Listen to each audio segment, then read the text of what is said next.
sendo conversado que a gente está esperando, né, que a justiça seja feita, que o Bolsonaro seja inocentado. Mas qual seria a alternativa? Vamos supor que isso aconteça. Aí eu tô te falando, aí é confusão. Aí é confusão. Mas aí seria, porque o senhor mencionou antes assim, sempre dentro das quatro linhas, né? Não, mas aí eu tô te falando fora das quatro linhas. Ó, fora das quatro linhas, tá dizendo bem claramente. O cara vai ter que dar um golpe. Hoje eu quero ver junto com vocês essa entrevista que o Flávio Bolsonaro deu à Folha de São Paulo, que parece que tem coisas que o Xandão pode usar até mesmo contra ele, e tem outras sugerências que ele fez aqui que parece que são preocupantes. Vamos ver juntinho, daí a gente vai analisando cada parte da entrevista, tudo isso aí.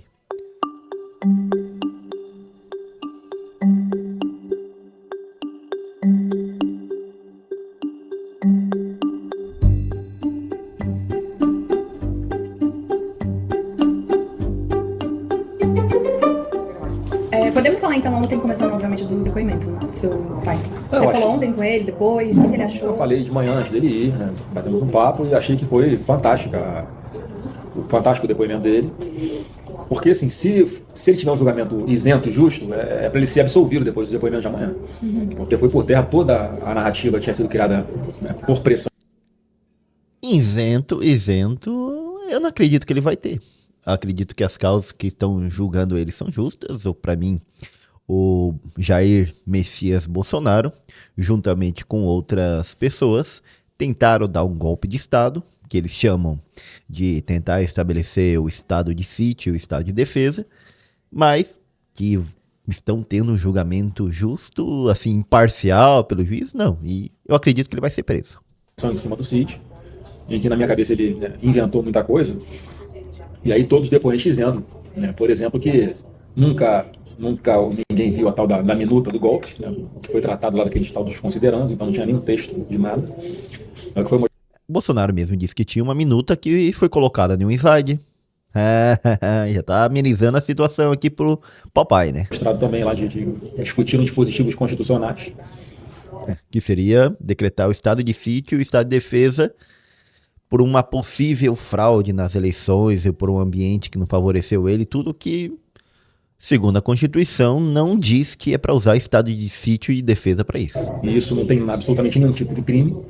Isso o Bolsonaro, com muita coragem ali, eu acho que ele enfrentou a desconstrução dessa falsa narrativa da PGR, de que discutir dispositivos constitucionais ali seria o início de alguma tentativa de golpe. Foi muito claro dizer que questionar as urnas ou criticar o processo eleitoral não tem nada de antidemocrático, pelo contrário, num país democrático isso tinha que ser respeitado. Questionar as urnas, tudo bem. A questão é, eu questiono só quando eu perdo. E meu questionamento tem algum fundamento, porque um só fala, eu não acredito, tal, que foi certo. Beleza. Mano, é nessa eleição que foi eleito o maior número de deputados na história do PL. Os caras elegeram 100 deputados. Foi 99 ou 100? Foi uma coisa assim. Tá? Então houve fraude, mas não foi tanta fraude. A opinião dele que não era de agora, inclusive ele citando várias pessoas que já fizeram a mesma coisa, ninguém foi acusado de ser golpista. O problema dele não foi só questionar, foi realmente que chegou a cogitar fazer alguma coisa a mais do que simplesmente questionar, né? Falou Dino, falou do Lupe, falou do José Disseu, o próprio Brizola. Há quanto tempo nessa discussão? E obviamente não podia isso ser imputado a ele um crime, como se ele estivesse, né, tentando fazer algum tipo de golpe. Eu acho que outra parte, mas a parte mais importante para mim foi a desconstrução do 8 de janeiro, em que em nenhum dos mais de 1.000 celulares que foram apreendidos e foram periciados tem qualquer incentivo, troca de mensagem, quem quer que seja para tratar de 8 de janeiro. O próprio Cid confirma na delação dele que isso nunca foi tratado, né? Isso é verdade. Eu também estava sempre presente lá perto do presidente no Palácio do Planalto, no Alvorada. Isso nunca ouvi ninguém falar de golpe, de minuta para fazer nada. O senhor acompanhou alguma dessas conversas? Não, as conversas especificamente que eles estão tratando no processo não, né? Mas eu convivia com o meu pai, né, presidente da República, o senador. Então, de domingo a domingo tinha assunto com ele. As coisas que... Essa questão aí do 8 de janeiro, que a PGR inclui na acusação do Bolsonaro, tentativa de golpe, de que no 8 de janeiro foi a última tentativa, que se o Lula decretasse GLO, os generais vinham assumir o comando para tentar acabar com a insurreição e aí eles tomariam poder, tudo. Eu não acho que o bolsonarismo não tinha pensado nisso, tá? Ali foi mais algo que surgiu das bases mais baixas, mas não pensado para dar o golpe no 8 de janeiro. Nessa parte que eu vou concordar com o Flávio. Eu acho que nessa parte, não. Eles tentaram o golpe, foi antes. Que aconteciam aqui, que eu levava para ele, da articulação política e tal. Acabava que muita coisa desaguava em mim aqui no Congresso, porque a nossa articulação política tinha uma dificuldade, né, a parte dos ministros responsáveis por isso no Planalto. Depois que o Ciro chegou, melhorou um pouco. Mas muitas demandas, então sempre tinha coisa para tratar com ele.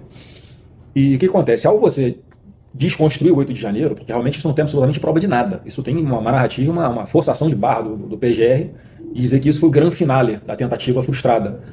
E a partir do momento que não tem nenhuma vinculação, nenhum elo, nada, absolutamente nada contra o Bolsonaro no 8 de janeiro, pelo contrário, dentro do processo da oitiva dele, ele falou muitas coisas que ele fez e que vão contra essa ideia de que ele queria algum caos social e tal, mas eu falo isso depois.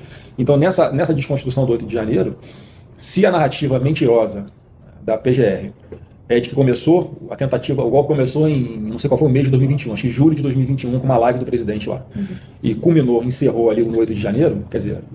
Eu acho que eles estendem bastante o tempo, que ele chamou os embaixadores, falou sobre realmente um possível tentativa de golpe, tentativa de fraude no Brasil, tudo isso aí, tá. Mas pra mim, o período do golpe foi ali depois das eleições, quando ele realmente começou a articular algo com generais e outras pessoas para tentar não transferir o poder. Como é que alguém pode ser acusado de participar de uma organização criminosa que iniciou as suas tratativas supostamente criminosas lá em 21 e culminou em 8 de janeiro de 2023 e não tem nenhuma vinculação do Bolsonaro ou de ninguém do Palácio ou de ninguém desse núcleo que foi vindo agora com o 8 de janeiro? Como é que eles podem ser acusados de se organizar se não tem um crime precedente? E pior, como é que pode o Bolsonaro ser o chefe de uma organização como essa se está comprovado que não existe nenhum elo dele com o 8 de janeiro? Mas, não senador, pode ficar à vontade. O senhor foi colocado pelo sítio como uma pessoa que integrava um núcleo chamado conservador, que era contra, que achava que tinha que reconhecer a derrota nas eleições, colocar como líder, enfim. O senhor acha que o presidente errou em participar dessas conversas em que foi discutido o decreto de sítio? Não, acho que quem errou foi Alexandre de Moraes, enquanto presidente do TSE. Ele não achou errado ter participado dessas conversas? Caraca. De fazer o que ele fez, no meu ponto de vista, desequilibrando a eleição entre Lula e Bolsonaro. Tomando muito mais decisões favoráveis ao Lula, tomando decisões rápidas que nos censuravam e que levavam 1, 2, 3 dias para tirar do ar uma propaganda do Lula. Isso era feito propositalmente, no meu ponto de vista, e obviamente que uma campanha mentirosa do Lula contra o Bolsonaro, que está veiculando 1, 2 dias, ela tem uma repercussão, ela tem um impacto eleitoral. E quando o Bolsonaro não pode nem apresentar, ele previamente é censurado de mostrar no seu programa eleitoral, por exemplo, alguma coisa que é verdade sobre o Lula, como os escândalos de corrupção no governo dele, a proximidade dele com ditadores e vários outros exemplos, isso tem um impacto. Estou te dando um exemplo de várias coisas. Então, isso daqui eu acho que foi o que realmente não ajudou o Bolsonaro, prejudicou o Bolsonaro. Se tivesse isso, talvez ele tinha ganhado um pouco mais a diferença. E para mim, a atuação dele durante a pandemia, mais do que nada, a forma com que ele falou, se referiu a isso inicialmente, foi o que pesou muito para ele perder essas eleições. Mas, além disso, não mais.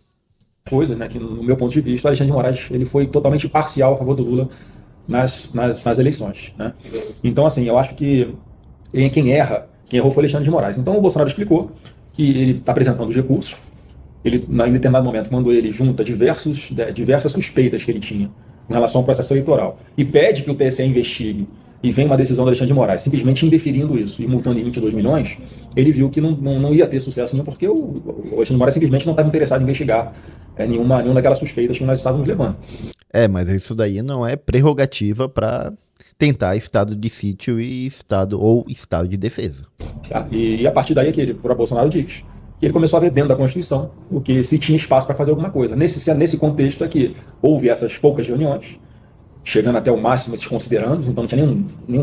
Então, ele praticamente afirma, houve reunião para tratar estado de sítio e de defesa. Texto, né, pelo que a gente está entendendo. Que é o que o Bolsonaro reafirma, então praticamente o Bolsonaro também já aceitou a sua culpa. Ainda que fosse uma minuta, um rascunho, nada de estado de sítio, de estado de defesa, foi discutir, teses foram discutidas para ver se tinha amparo na Constituição, viram que não tinha amparo nenhum, e nada aconteceu. E aí vem o que eu acho que o PGR vai ter muita dificuldade de querer colocar no Bolsonaro um comportamento a favor de criar um clima de caos social no Brasil que viabilizasse, que justificasse um estado de sítio e um estado de defesa. E aí ele Essa é a tese final da parte do 8 de janeiro, por isso que houve aquela quebradeira do Congresso, tudo isso, segundo a PGR, seria a direita estimulando um caos para tomar o poder. vem falando, olha, no primeiro dia, a primeira manifestação pública, a primeira vez que o Bolsonaro fala após o resultado do segundo turno, foi um vídeo, que foi inclusive eu que gravei com o meu celular, eu gravei o Bolsonaro falando, ele pedindo para que os caminhoneiros não bloqueassem as rodovias, que ele não tinha nós não poderíamos ter o mesmo comportamento da esquerda, que costuma fazer isso, depredar patrimônio público. O senhor aconselhou ele na época a fazer esse vídeo? E aí ele gravou, isso é dia 2 de novembro, se não me engano, ou dia 3 de novembro, não sei, 1 ou 2 dias depois da eleição, do segundo turno. Então alguém que quer o caos social, para ele era só virar as costas, ignorar e deixar o pau cantar. E ia acontecer, se ele não toma essa postura. Então é um fato concreto, você não pode acusar o Bolsonaro de estar querendo criar alguma instabilidade. Aí na sequência é aquele discurso que ele tá do lado do Ciro Nogueira, lá na Alvorada, que ele vira pro lado e fala, vão sentir saudade de nós. Né? E obviamente quem fala isso é porque não tem pretensão de ficar. Você vai sentir saudade que eu vou embora, não vou mais ficar como presidente da República. E aí ele continua. A transição... No caso que ele tá construindo, dizendo que nenhum momento o pai dele tentou dar um golpe e que aceitou a derrota. Que foi feita pelo governo Lula foi totalmente pacífica, ninguém reclamou de nada, não tem dificuldade nenhuma. Na parte econômica, na parte militar, ele cita o exemplo do José Múcio, que o procurou, ainda o presidente Bolsonaro nomeia os comandantes do Exército e da Marinha indicados pelo Lula, dentro do governo dele em dezembro ainda. Ou seja, se qualquer pessoa leiga em golpe, como nós somos, leigos em como é que faz um golpe, mas tem a plena capacidade de entender. Será que somos tão leigos assim? Não sei do Flavinho aqui, não sei não. Que se faz pela força, se faz pela imposição de armas, e tem que ter as Forças Armadas do lado. Então quem quer dar um golpe não vai botar o chefe da tropa, alguém que é o seu inimigo político. E por fim ele fala de uma live que ele fez no dia 30 de dezembro de 22, foi um dia antes, no dia que ele viajou para os Estados Unidos, em que ele fala com todas as letras, olha, o mundo não acaba dia 1º de janeiro, se referindo à posse do Lula, nós não podemos ter os mesmos métodos da esquerda, não existe tudo ou nada, ele ainda enfatiza, não existe tudo ou nada, não existe isso. Ou seja, como claramente quem não vai fazer nada, quem vai para casa, acabou o dia 30, então ele vai para casa e o governo senta e toca. E por fim, que eu acho que é importante também, foi o jogo da coragem que ele tem de colocar o que ele realmente acredita, o que dá credibilidade, né, no depoimento dele. Ele fala, olha, o Lula era presidente, se os acampamentos aí eram algo tão ameaçador para a democracia, por que o Lula não tirou? E é um fato. Porque, só esse último parênteses nisso aí, você falou a questão, vão sentir saudade de nós, depois ele falou sobre os acampamentos, mas o presidente sempre falou, sem falar diretamente, fazer um reconhecimento direto da derrota, né? E de reconhecer a vitória. Eu lembro dessa época aí, foi difícil ele reconhecer, demorou, e mesmo assim não foi reconhecer, senão dizer que estava saindo, não sei o que e tal. Demorou bastante. Vitória do presidente Lula. Por que tinha essa dificuldade de fazer um discurso mais uma direto? vez, pelo que no nosso entendimento o TSE deixou essa eleição injusta do nosso lado. Então, aí o general Helena ficava dizendo, mais 72 horas, logo vai acontecer alguma coisa. Isso pra gente foi muito, muito pesado, a gente sofreu muito durante a campanha com isso, era um multa, até hoje tem decisões do TSE multando por fake news que não é fake news, né? E enfim, isso tudo aconteceu, censura de perfis, 99% dos perfis que eram apoiadores nossos, grandes influenciadores, a retirada do ar do X. Ou seja, se nós né, candidatos. Não, mas o X foi bem depois. A candidatura do Bolsonaro, que todo mundo sabe que é forte em rede social. Ele quebra uma perna nossa na rede social, ele tá ajudando do lado. Aí tirou na canetada.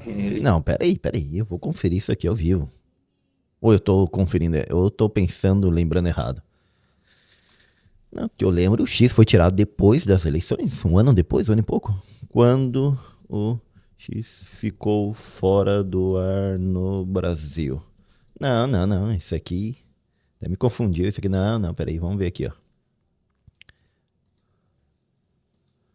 ó. O X começa a voltar a funcionar, beleza, então olha aqui, o X teve que pagar dos 28 milhões em multas e cumprir todas as sentenças do STF para voltar a operar no país. A rede social ficou fora do ar por 39 dias, desde 30 de agosto. A suspensão ocorreu depois de cumprir as decisões do STF e retirar sua representação legal. Em 1º de outubro, a empresa informou que pagaria todas as multas. Que ano nós estamos falando aqui? Aqui é 2024? Sim? Então não, vamos buscar aqui, ó. Veja, será que é Veja? Deixa eu ver a matéria aqui. Vamos ver aqui o UOL. Aqui, G1, Metrópolis. Não, eu não tô ficando doido, né? Por que ele meteu o X ali quando não tinha nada a ver com o negócio? Tá, esse aqui não deixou eu ver, veja. Tá, vamos pra outro. Aqui, político tem essa mania, ele mete um negócio no meio, muda a cronologia das coisas e aí a gente fica todo mundo doido, ó. Esse aqui é 2024, segundo o UOL. Então, descumprimento da ordem.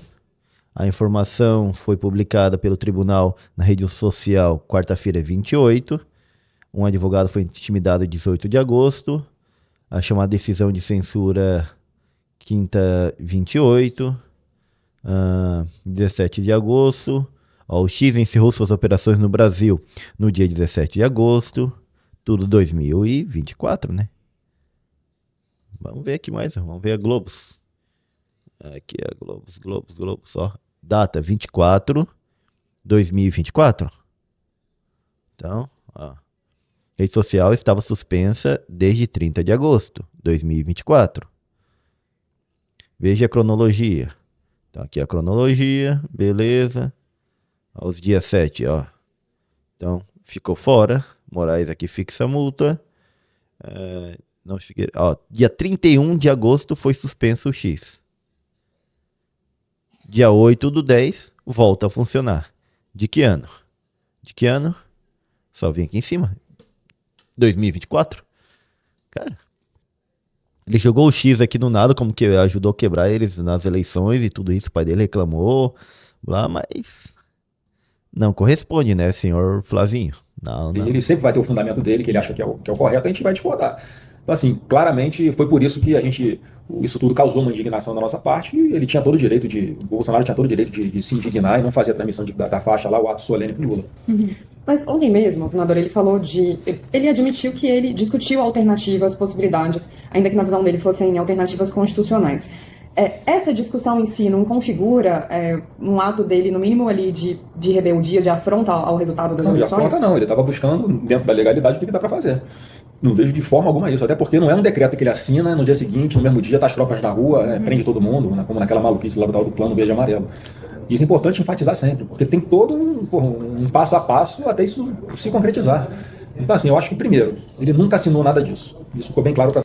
Então, foi uma tentativa de golpe, não foi o golpe concretizado. Daí não teve os outros encaminhamentos. Eu até diria que não foi nenhuma tentativa completa, foi o início de uma tentativa, mas como logo no início não teve o apoio, se está a PGR certa, não teve apoio do general do Exército, comandante do Exército, nem do comandante da Força Aérea, então daí declinou. Resumidamente foi isso, o início de uma tentativa. Para todo mundo. Então, assim, qual que é a tentativa, se nem iniciou? E segundo, depois de assinado isso, que aí se ele tivesse assinado, já podia falar, olha, realmente ele iniciou um processo, para você pensar sobre isso. Discutir golpe, não é discutir golpe, esse que é o ponto. Essa não é discutir golpe, não tem golpe. É dentro da Constituição e tem lá previsto Estado de sítio e Estado de defesa. Quem fala hoje que isso que ele estudou fazer é golpe são os mesmos que dizem que a Dilma sofreu um golpe. Né? Isso aqui ele coloca isso aí, mas tem gente que diz que o Bolsonaro tentou dar um golpe e não diz que a Dilma sofreu um golpe. É incluir tudo no mesmo balaio aí, né? A questão é que para a galera mais bolsonarista ferrenha, exatamente, Bolsonaro nunca tentou um golpe, até aquele jornalista, o Paulo Figueiredo, ele fala várias vezes, Bolsonaro não tentou um golpe, o que ele foi tentar, através de meios constitucionais, estado de sítio e estado de defesa, que não teve apoio do Exército para isso, que corresponderia, segundo o artigo 142 lá, o Exército ajudar o Bolsonaro nisso daí. Esse é o entendimento resumido do movimento bolsonarista. E aí, para o resto dos brasileiros, a galera geral, quando o Bolsonaro tenta fazer isso, está tentando um golpe, por quê? Porque nenhuma desses artigos, nenhuma desses meios constitucionais, ele está colocado lá que ele deve ser usado caso você perca as eleições, caso você ache que tenha fraude nas eleições. Aí estaria o golpe, porque ele utilizaria ou partiria da utilização de meios legais para algo que não foi instituído aquilo ali, então seria para algo ilegal. aí estaria o golpe. Esse é o meu entendimento também. E sofreu dentro do que diz a Constituição, com uma decisão política aqui da Câmara e do Senado, a Dilma foi empichada. Aí isso é golpe? Não, não é golpe, foi dentro da Constituição e foi uma decisão política, né, com fundamento jurídico também. Então sequer foi assinado nada, sequer houve um texto, pelo que eu entendi dos depoimentos, sequer houve um texto sobre estado de sítio e estado de defesa. Então que tentativa, que se iniciou nada, porque os passos seguintes ainda, olha o caminho até que isso se concretizasse, mais uma vez, dentro de dispositivos constitucionais ainda. Aí, vamos supor, assinou lá a minuta, tem que convocar todo o Conselho da República. Você imagina o Carlos Zaratini, o Randolfo Rodrigues, o Rodrigo Pacheco, sentado com o presidente da República, os ministros dele, para discutir uma minuta de estado de sítio de defesa, para depois ser enviada ao Congresso Nacional, para aqui ser aprovada, para aí sim você começar a fazer alguma coisa. Então, assim, não tem... É forçar muito a barra. E isso é que eu acho que faz com que as pessoas se sensibilizem com o Bolsonaro, que enxergam que não houve tentativa de golpe nenhum, houve discussões sobre hipóteses na Constituição, viram que não tinha o que fazer e acabou, foram tomar conta cada um da sua vida. Agora, o 8 de janeiro, no meu ponto de vista, a responsabilidade é do governo Lula. Mas nem todos os caminhos eram de fato esse, né? Assim, de discutir com o Randolph, com o Zaratini. Mas Havia seria o outros primeiro passo, caminhos, né? Não tinha outro caminho. GLO, por exemplo, né? E quando Essa é a tese da PGR. tá texto, o próprio ministro Anderson havia um texto no armário dele, né? É que depois você falou, do minuto do Google, né? Que estava Que no ele Google falou, circulando. chamou de minuta do Ah, que Google. tava no Google Mas que circulando. havia um texto, havia, né? E isso Não, havia um texto do tava... Google, gente, é um troço público, não dá pra falar que foi ele que fez aquilo. Então estava esquecido aqui, ó. Se vier aqui, se a gente fizer uma análise aqui nesse papel, eu vou acabar achando alguma coisa aqui que você, olha, você tá aqui, você tem uma PEC aqui pra mexer na composição do Supremo, isso é golpe. Porra. Será que tem alguma coisa guardada ali? Tem? Não é golpe. Tá aí? Que massa que elas perguntaram. Não tem, mas de repente a gente, né? A brincadeira à parte não tem. Então, assim, é uma coisa que tava, como ele falou, estava esquecido no canto, ele nem lembrava que existia. O que Existia um papelzinho. Isso aí a gente acha na internet, a minuta, né? Uma hora a gente vai fazer um trabalhinho só sobre o que a PGR tem, quais são os mecanismos ali. Vamos fazer, igual a gente fez ali do Irã e Israel, vamos fazer um detalhamento em mapa mental do que foi essa tentativa de golpe do Bolsonaro. mostra que era algo totalmente desprezado por ele, mas ainda assim insistem com essa narrativa. Então está muito frágil, está muito difícil de a PGR sustentar que teve toda essa dinâmica de 2021 até 8 de janeiro, depois de tudo que foi dito nesses depoimentos agora desse primeiro núcleo. Senador, o senhor, ontem Moraes também derrubou a decisão de que os réus não poderiam conversar. O senhor acha que o Bolsonaro deve procurar o Cid? Que ele já falou que é como um filho pra ele? Não, eu não sei, tem que perguntar para ele, é uma coisa muito pessoal dele lá. Mas enfim, daí tem que perguntar para ele. Assim, que é natural, né? Agora que já não tem mais o que fazer num processo desse, por que impedir as pessoas de se falarem, pelo menos, né? Mas não sei qual vai ser o assunto dele com o Cid, né? Isso aí. Ainda sobre o Cid, né? Logo um dos primeiros depoimentos que ele dá, antes mesmo do acordo de delação premiada, ele fala dessa diferença que existia no entorno do ex-presidente Jair Bolsonaro, né? O senhor, o Ciro, como um núcleo que defendia que ele reconhecesse, que ele fizesse os movimentos, fizesse a transição rapidamente, e um núcleo que queria que ele questionasse o que havia acontecido. Que papel que o senhor teve depois da derrota? Eles não tinham perguntado isso já? O senhor se encaixa, se vê nesse núcleo que ele descreveu? Olha, pô, eu sempre fui uma pessoa muito de construção, né? Como eu participei ativamente também de toda a campanha, enfim, a gente acreditava de verdade que ia ganhar. E na minha cabeça eu já não tinha nenhuma perspectiva de que pudessem buscar algo ali na Constituição que pudesse reverter o resultado do TSE, né? Então, na minha cabeça, até porque eu sou advogado, eu não acho que não vai encontrar nada na Constituição que justifique fazer qualquer coisa. Então, assim, não tem outro caminho, a não ser para deixar o governo entrar e a gente começar a fazer oposição, que é o lugar que Deus nos colocou, né? Se Deus não quis que o Bolsonaro, né, fosse reeleito, tem algum propósito, né? Deus nos colocou nessa situação de passar aqui 4 anos fazendo oposição, vamos fazer a nossa parte. Então, eu sempre fui muito nessa linha. Mas o presidente tem que se colocar no lugar dele, né? Imagina a quantidade de pessoas que não pressionavam, que estavam ali indignadas com a forma como foi conduzida a eleição. Houve uma percepção muito clara de que houve esse desequilíbrio, portanto, esse sentimento de que não foi um resultado justo. E isso fez diferença, de verdade, porque a pouca diferença aí entre a votação do Lula e do Bolsonaro no segundo turno pode ter sido impacto dessa atuação tendenciosa, no meu ponto de vista, na minha opinião, do TSE. E várias pessoas pensavam isso também, desde já antes. A nossa briga lá pelo mais segurança e transparência nas urnas, que é a questão do voto a urna eletrônica com comprovante impresso. Isso sempre foi uma luta nossa. E toda a atuação que o Tom Barroso, presidente do TSE, fez, inclusive dentro do Congresso, para vir aqui pressionar os líderes partidários, para mudar os... Será que se tivesse deixado a urna com voto impresso, teria dado menos problema? Ou talvez poderia ter dado mais problema? porque daí poderia ter pedido uma recontagem, e aí teria solucionado tudo isso aí, porque a grande questão é que a confiança do TSE já não existe. Então, se tivesse uma recontagem, eles ainda poderiam dizer, fomos roubados, desapareceram com voto, o pessoal do TSE, tudo isso. Não sei se solucionaria para alguém que não aceitou a derrota. Os deputados que fazem parte da comissão especial na Câmara, dos deputados que iam analisar essa PEC chamada do voto impresso. Tudo que você vai juntando no quebra-cabeça, você vai vendo que houve uma grande mobilização para tirar o Bolsonaro da presidência. Então isso ficou muito claro para todo mundo do nosso entorno. E aí sim, aquilo que eu falo que nesse contexto é que ele vai para discutir alguma coisa que possa ser feita na Constituição. E outra coisa que ficou engraçada ontem, que eu achei que essa tal minuta de golpe é aquela do Zeca Pagodinho, né? Do caviar. Nunca vi nem comi, eu só ouço falar. Ninguém viu esse troço. Não, mas o próprio Bolsonaro disse que foi colocado alguma coisa lá no slide, que daí todo mundo viu. Ninguém viu esse texto pronto, nada.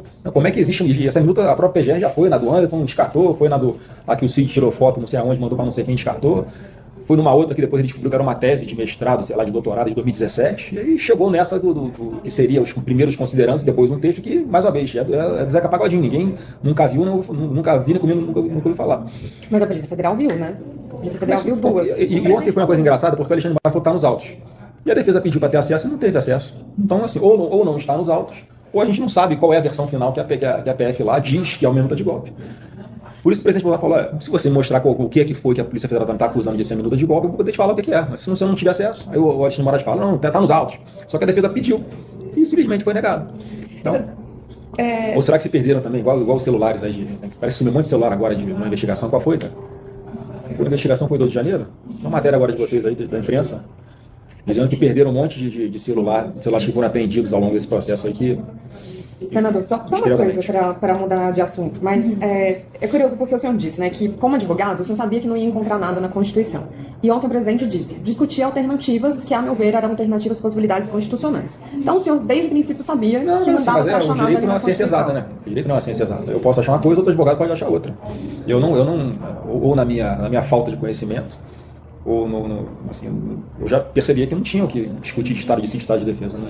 Na minha leitura, na minha análise, não caberia. Mas pode algum outro jurista, alguma outra pessoa entender que caberia. Diante de todos os desdobramentos que a gente está vendo, né? Ontem o presidente estava sentado no Supremo para dar explicações. O senhor acha que ele errou em não ter concordado com o senhor mais rápido, não ter ido para o seu lado mais rápido? Assim, ele ouvia a mim e ouvia dezenas de outras pessoas, né? Se na cabeça dele ainda tinha alguma esperança que pudesse encontrar algo que não afrontasse a Constituição, ele está no direito dele. Mais uma vez, nesse contexto de que ele estava buscando os meios corretos ali dentro da ação no TSE, quando vem algo que nunca tinha acontecido na história do Brasil. Você conhece algum cliente que foi multado em 22 milhões porque o advogado peticionou no processo? Ele tomou a decisão exatamente para encerrar o assunto. Pô, a gente está mostrando aqui para você que tem um monte de coisa que a gente desconfia. Se o maior interesse em analisar isso aqui tinha que ser do próprio TSE. Você nem lê, porque o Alexandre Moraes não leu. Ele simplesmente ignorou. Então, assim, ele não pode nem falar que isso aqui tinha fundamento ou não tinha fundamento. Porque no mínimo que ele podia fazer, como ele sempre faz, manda para o Ministério Público aqui analisar isso aqui tem fundamento. Não, canetou e acabou. Então, assim, qual foi a mensagem que passou para nós? Então, ele não aceita que a gente, né, busque aqui o TSE para discutir se houve algo de errado. Parece que está querendo esconder alguma coisa, não parece? Entendeu? Essa é a mentalidade, a reação diante de uma decisão surreal como essa. Aqui ele voltou a repetir que ele já falou isso aqui também. E é muito claro ao dizer que a partir desse momento aí que ele foi buscar na Constituição alguma coisa, viu que não tinha nada e não fez nada como de fato não fez. Senador, o presidente Bolsonaro já disse em entrevista para a Folha que se ele for preso vai ser o fim da vida dele. Como seria para a vida da... Não, acho que não. Tá? Possivelmente Bolsonaro vai ficar preso em um quartel militar, uma cama boa, um banheiro bom, uma TV boa. E atendimento médico, na hora que precisar, aparece o médico ali do exército, e assim. A família. E não sei se passa de 1 ano e meio preso. Assim, uma prisão do Bolsonaro. E se você acha que ele deveria pedir uma prisão domiciliar, que nem o Collor fez? Eu acho que ele tem que ser absolvido, para começar. Mais uma vez, eu comecei falando com vocês que depois do que eu ouvi desses depoimentos, né, ou o que o Cid fala é verdade, ou o que ele fala é mentira. Tá? Se toda... Que o depoimento do Cid também... tem ficado problemático, tem, porque meio que parece que ele muda, daí pedem pra ele falar ali novamente, daí ele dá mais uma ajeitadinha, é complicado o depoimento dele. Mas não sei se dá para excluir todo o resto. O problema é que parece que é a peça central o depoimento dele. Aí onde pode estar o problema. A denúncia da PGR está lastreada na delação do Cid, e está levando em consideração, então a palavra do Cid está valendo para acusar Bolsonaro, então tem que valer para absolver também. Porque o Cid é muito claro ao falar que nunca teve tratativa do Rio de Janeiro. Se a PGR está dizendo que esse é o grande finale da tentativa de golpe, e Bolsonaro não faz parte disso nem ninguém do governo, como é que você vai atribuir a ele uma tentativa de golpe se nessa parte, uma parte mais importante, né, de todos os procedimentos que seriam golpe, o Bolsonaro não participou? Que ditador é esse que não compõe a parte final do plano? Então, assim, meu ponto de vista tinha que ser absolvido. E eu sei que não é maldade da sua parte, nem pensa, mas todo mundo trata o Bolsonaro como condenado, não é pelo que está no processo, é por quem vai julgar. Isso é democracia? Aonde que isso é democracia? Por quem vai julgar? Porque sabidamente são pessoas que têm um posicionamento, uma parte delas, tem um posicionamento ideológico e que parecem ali estar com compromisso de condenar Bolsonaro. Desculpa, isso não é justiça.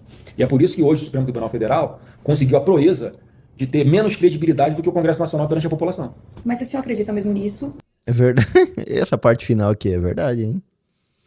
Bom, que eu acho que, independente se os caras forem isentos, eles não são imparciais, os juízes. Agora, que a população também pensa isso, a maior parte da população pensa isso. Não acredita muito nesses nossos juízes da Suprema Corte.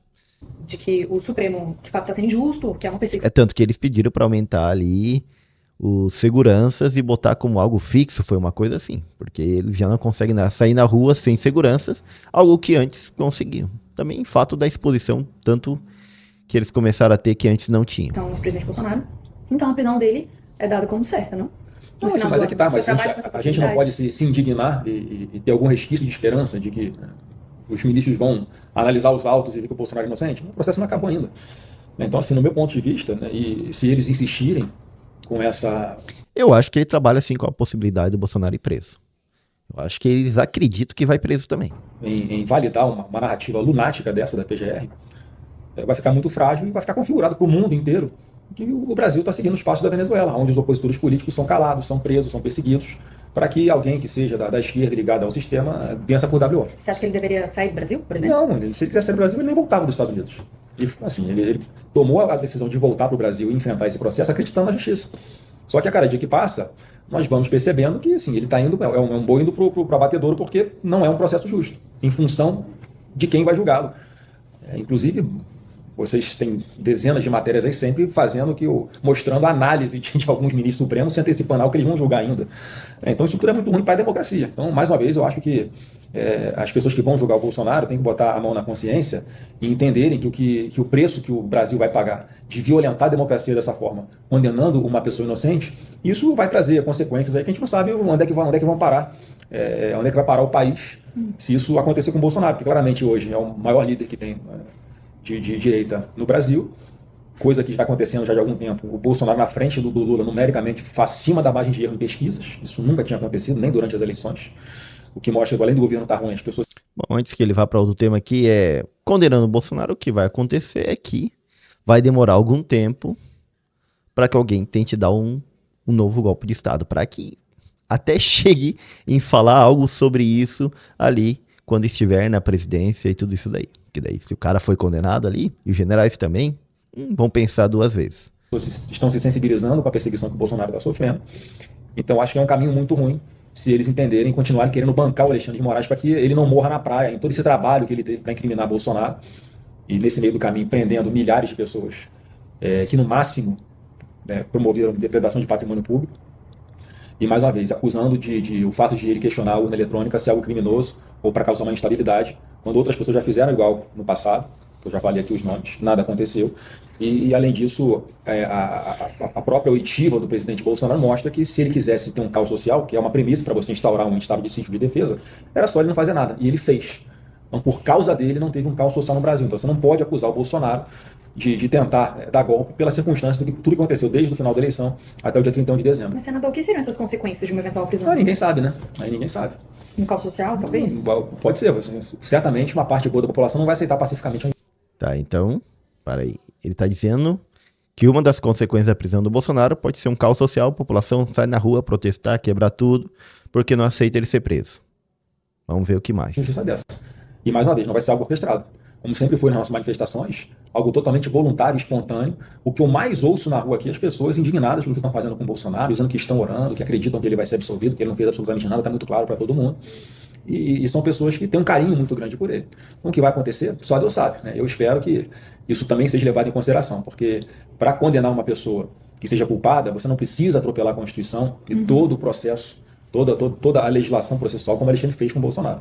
Ele tá prometendo algo que no início ali da prisão do Lula prometeram também, mas ao final não aconteceu nada. Ao final, eu acho que o Lula acalmou os ânimos da galera e não PT e o MST não estabeleceram nenhum caos social, mas era o que se esperava inicialmente. O senhor concorda com ele quando ele diz que a prisão seria o fim da vida dele? Mas é isso que eu queria falar, que eu esqueci. Ele fala no contexto que ele acha que vão fazer alguma coisa com ele dentro da prisão. Não, duvido. Poderia acontecer? Poderia. Mas eu não vejo isso aí. Isso aí é mais uma teoria de que daí há um acordo entre o establishment, ou seja, o sistema para destruir, tirar fora o Bolsonaro, matar entre os partidos de esquerda, o Supremo e tal. Mas eu acho que não é esse acordo, então não acredito que vão fazer nada. Aonde ele estiver, né? Há um envenenamento, algum atentado contra ele, né? Essa é a preocupação dele, porque a esquerda tem um histórico, né, de justiçamentos daqueles, né, que eles entendem que são ali uma ameaça para o seu plano final. Ele já foi vítima de uma tentativa de assassinato. A gente acabou de ver acontecer na Colômbia um candidato de centro-direita, está em estado grave lá, mas foi alvo de um atentado a tiros. O que aconteceu com o Trump, né? Coincidência, né? Sempre com quem é de direita que sofre esse atentado. Então é um modus operandi que o nosso Tem atentados contra a esquerda também. espectro político adversário, infelizmente, é uma realidade, eles utilizam. Então, Olha. nesse cenário, Olha os atentados contra Evo Morales na Bolívia. o Bolsonaro tem a preocupação de fazer alguma coisa com ele dentro da cadeia. Ele tem medo de morrer na prisão. Sim, ele tem medo de ser assassinado dentro da Mas você cadeia. acha que é um risco mesmo? Eu acho que por que não? Já tentaram fazer com ele fora, por que não pode tentar fazer com ele dentro? Você já verbalizou isso pro senhor? É, Ele já verbalizou publicamente. Mas você já conversou sobre isso com parecendo ele? que poderia ser até no sentido figurado, né? O fim da minha vida Não, ele já falou isso em entrevistas, por política. isso que eu tô repetindo aqui. Mas você já conversou sobre isso com ele? Sobre essa possibilidade? Não, mas é um sentimento dele, o que eu vou falar pra ele? Eu vou fazer a sua segurança lá onde você estiver, se você acontecer de você ser preso, né? Mas Então, assim, você é concorda uma que- preocupação real, concordo, é uma preocupação real que ele tem que ter. Uhum. É uma preocupação real que ele tem que ter. Nishi? Morreu o debate sobre anistia? Outro tema agora. Não tá mais vivo do que nunca, né? Para mim, a anistia é a saída honrosa para todo mundo. Para o Supremo, para Alexandre de Moraes e para o Congresso Nacional também, que está sendo muito humilhado em todo esse processo. Porque as perseguições contra parlamentares, em algumas delas o Congresso deixou de fazer a sua parte e defender institucionalmente um parlamentar que estava sendo Creio que mais que nada tá falando do Daniel Silveira, que permitiu que ele fosse preso, tudo isso. justamente acusado. E a anistia, nesse momento, eu acho que é um momento, né, já está até além do ideal, mas na prática já não deixa nenhum questionamento sobre impunidade. Porque as pessoas que depredaram o patrimônio público, e no meu ponto de vista foi o único crime que aconteceu nisso tudo, elas já estão, algumas delas, há mais de 2 anos presas. Até hoje tem pessoas com perfis aí em redes sociais bloqueados, algumas pessoas que vivem de redes sociais, têm o seu ganha-pão da sua atividade no YouTube ou em redes sociais, que foram desmonetizadas, pessoas com bens bloqueados. Então as pessoas já pagaram por isso, muito além do que a pena máxima de depredação de patrimônio público é de 6 meses a 3 anos, se não me engano, de detenção. Não, ali se ferraram legal. Foram idiotas, podemos dizer assim? Não sei. Mas que foram usados, foram usados. Agora, que era pra dar um golpe? Não, era pra estabelecer um caos ali. Mas se ferraram, coitados. Então é algo que era para ser tratado Ou talvez não tão coitados, né? Não sei. Mas se ferraram. em juizado especial criminal, chamado juizado de pequenas causas antigamente, né? Jamais no Supremo, jamais com essas penas absurdas. É por isso que não dá para discutir uma meia anistia aqui no Congresso, porque a gente não está discutindo se tem que botar uma pena de 14 anos, de 10 ou de 8. A gente está discutindo que as pessoas não cometeram esses crimes, que elas estão sendo condenadas aí na marra. Na marra, né? O Alexandre dá um verniz de legitimidade no que ele fez quando isso é confirmado pela turma, quando na verdade pela maioria da turma, quando na verdade a gente sabe que ali há uma orquestração para que no final o Bolsonaro seja condenado. Todas as pessoas que estão sofrendo isso ao longo desse tempo todo são apenas ali pequenas peças no tabuleiro que vão sendo movidas, vão sendo esmagadas para se chegar no final e condenar o Bolsonaro independente do que está no processo. Então isso, mais uma vez, isso não é democrático, isso é muito ruim e a anistia nesse momento seria o ideal. porque as pessoas que fizeram alguma coisa já pagaram, além do que mereciam, e o Brasil precisa ter um estanque nessa escalada de anormalidade, porque a gente não sabe, como eu disse, quais vão ser as consequências de se condenar o maior líder da direita política do Brasil de forma injusta. Uma pessoa que está todo mundo vendo que é inocente, que o máximo que ele fez foi discutir hipóteses dentro da Constituição. E dentro dos 4 anos de governo, não tem um ato dele, que você possa questionar como sendo um ato autoritário, desrespeitoso ao Supremo. Não tem. Tem opiniões, tem entrevistas, tem reações dele de forma enérgica, indignada, que sempre foi o perfil dele, um pouco mais explosivo.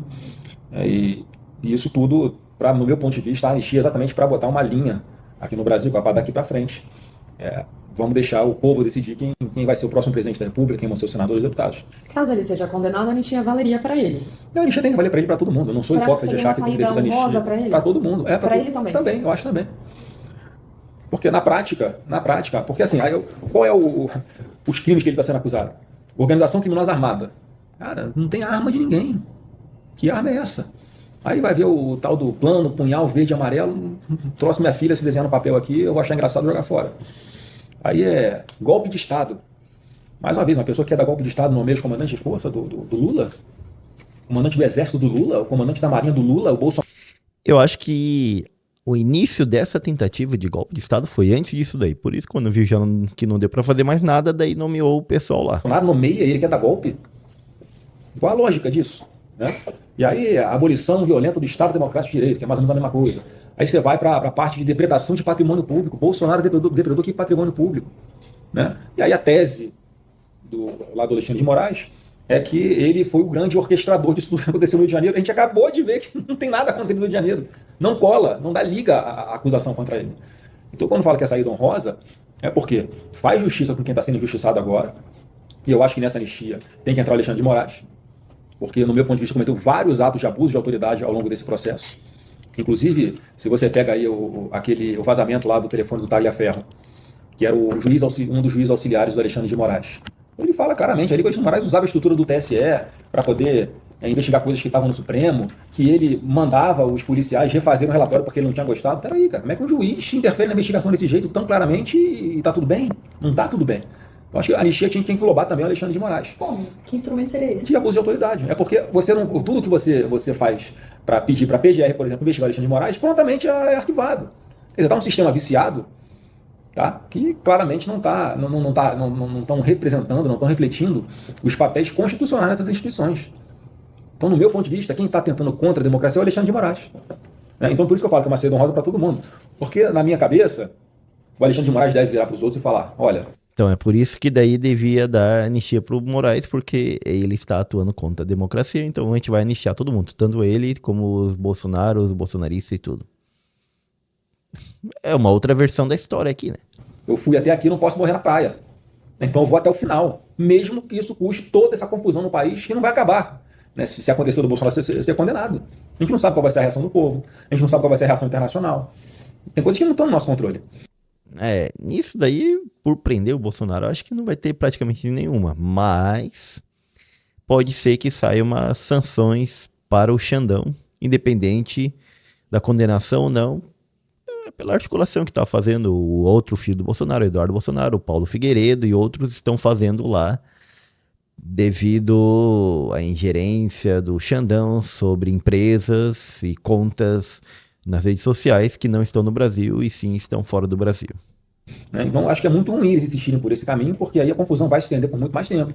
A pauta de impeachment de ministro do Supremo vai ser, talvez, uma das principais na eleição de 2026, o que é ruim para o Supremo, o que é ruim para eu pretendo ser candidato à reeleição do Senado. Eu não gostaria de ter que ficar discutindo isso, mas, obviamente, eu vou ser cobrado por isso e vou falar que eu sou a favor de impeachment de ministro do ministro Alexandre de Moraes. A gente já vai para impeachment.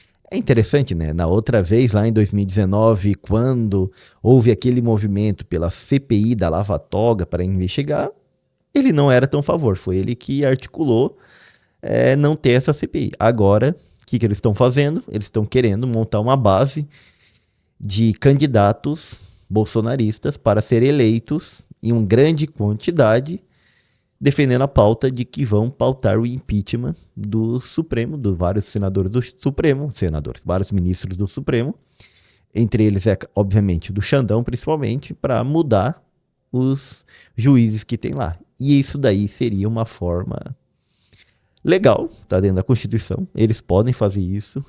Agora, isso daí realmente, se vai pra frente, seria uma derrota do poder judiciário com toda a força no Brasil. E eles têm poder para mudar 50 senadores, que eu acho que vão ser 53 que vão ser mudados nessa daí. Então, imagine, eles colocam 50 desses 53. Acabou.